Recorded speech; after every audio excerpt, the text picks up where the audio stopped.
Hello, I'm Dr. Nick, the incrementalist and a whisky librarian.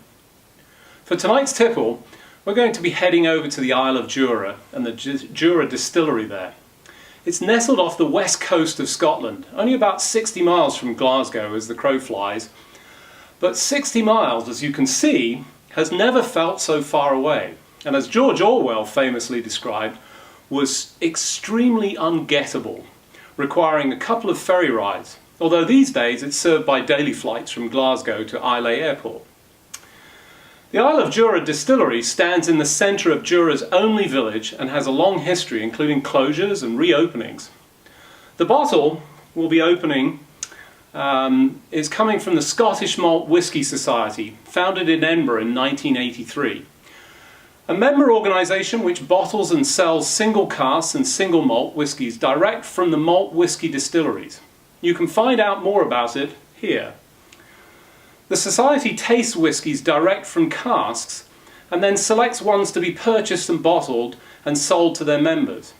Each bottle comes in their standard bottle format with a code for the distillery, in this case 31 for the Isle of Jura, and the second number representing the number of casks that the whisky was bottled from this particular distillery. The sad news on this bottle is there are no more to be found. It was part of their last drop sale as they cleared space for new arrivals. But there are others from this distillery.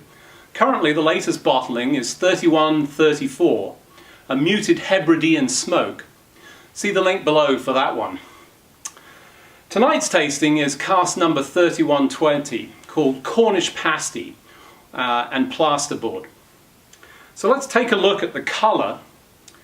It's a pale gold coming from a refilled hogshead that was distilled in 1988 and then aged for a delightful 21 years, ending up at 54% alcohol. Another feature of the Scottish Malt Whisky Society bottlings, they're all at cask strength. The nose is very citrusy. You can get this some vanilla and perhaps a hint of wet plaster.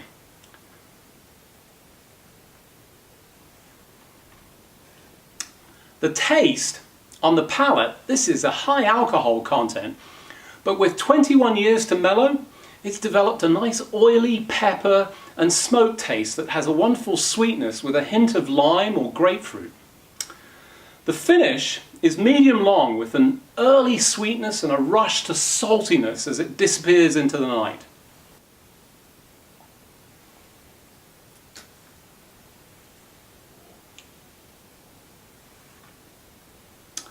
Adding water, and you release some of the softer, sweeter elements, giving a hint of Cornish pasties.